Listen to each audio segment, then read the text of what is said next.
You're watching WXVT Delta News at 6. Welcome back, everybody. It's that time of year again, huh? Those biting, pesky insects already starting to suck my blood, and I'm sure yours as well. I'm talking about mosquitoes, and I'm sure it's only a matter of weeks before we begin giving you those West Nile virus reports. You need to know what to watch out for and how you can protect yourself and your environment. Well, joining Elise live in studio is Mr. Kris from Vector Disease Control. Elise? All right, thank you so much, Steve, and thank you so much, Kris, for being here with us today. First, why don't you tell us a little bit about yourself and what it is you do with Vector? I am the contract manager here in Greenville, as well as over several accounts in Mississippi and several in southeast Arkansas. But my office is here in Greenville, and this is where I spend a majority of my time. All right, so you cover a large portion of the Delta. Let's jump right in. What are you seeing right now in terms of mosquito population here? We're still a little early in the season. We're still seeing a lot of floodwater species, Aedes species, and Serophora. As we go into June, those are going to start to go away a little bit, and we'll start seeing more of our permanent water breeders, Anopheles and Culex, as we move into the heat of the summer. So the species, the weather sort of dictates what species we're kind of seeing. Sure.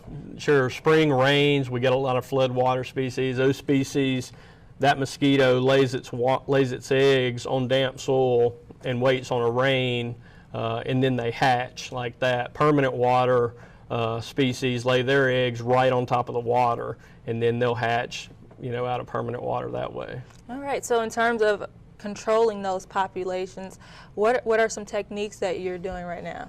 Well, as we move into June and as we're starting to get into the heat of West Nile season, we're starting to implement what we call our catch basin program. Catch basins are notorious for breeding Culex mosquitoes, the main vector of West Nile virus, and we'll go to the city and treat those catch basins with a methoprene product that gives us residual control throughout the season up to 150 days.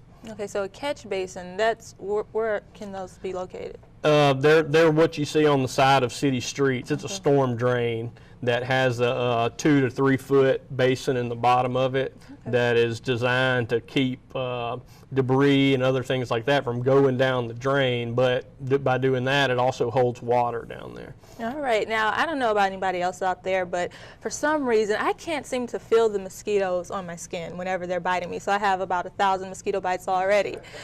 Is there any special reason for that? When they're biting, are they releasing some sort of... No, not really. I mean, some mosquitoes are, notorious for being fierce biters. Mm-hmm. But in general, they don't want to be slapped. So that's, part of, their makeup is they want to be, hard to detect. Right. They're protecting themselves. Sure. So, well, you mentioned the West Nile virus a little bit. Let's talk about that. We've heard of a recent case in Texas. What have we seen here in Mississippi? So far here in Mississippi, we have one confirmed human case, and it was in Madison County. We're starting to trap specifically for that species that carries West Nile. We bring those mosquitoes back to our lab here in town, and we test those mosquitoes for West Nile virus.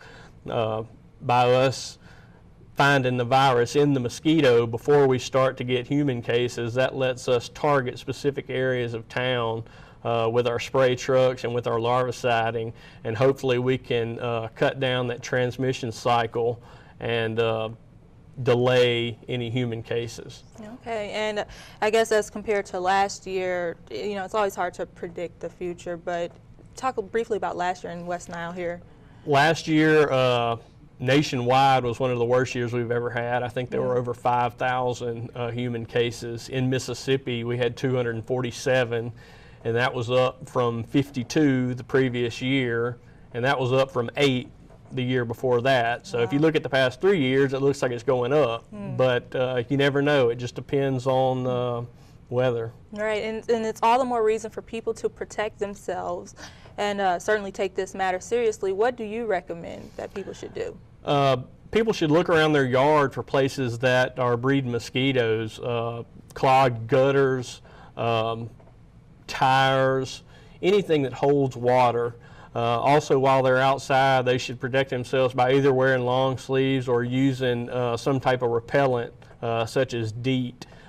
In my opinion, that's one of the best repellents that are out there. It's been around since the 1950s. It's just a good overall repellent. Right, and if you're having an overwhelmingly bad problem in your yard, you can come out and spray, and just give your contact information. Absolutely. You can call our office, and we will come out to your yard, inspect for mosquitoes, and also do some spraying. Our office number is 662-332-7557. Okay, I need to put that on speed dial and call you immediately after this show. Sure. Well, thank you so much, Kris, for being here. Always a pleasure. We'll look forward to seeing you again in the future. All right, Steve? Thank you, Kris. Thank you, Elise.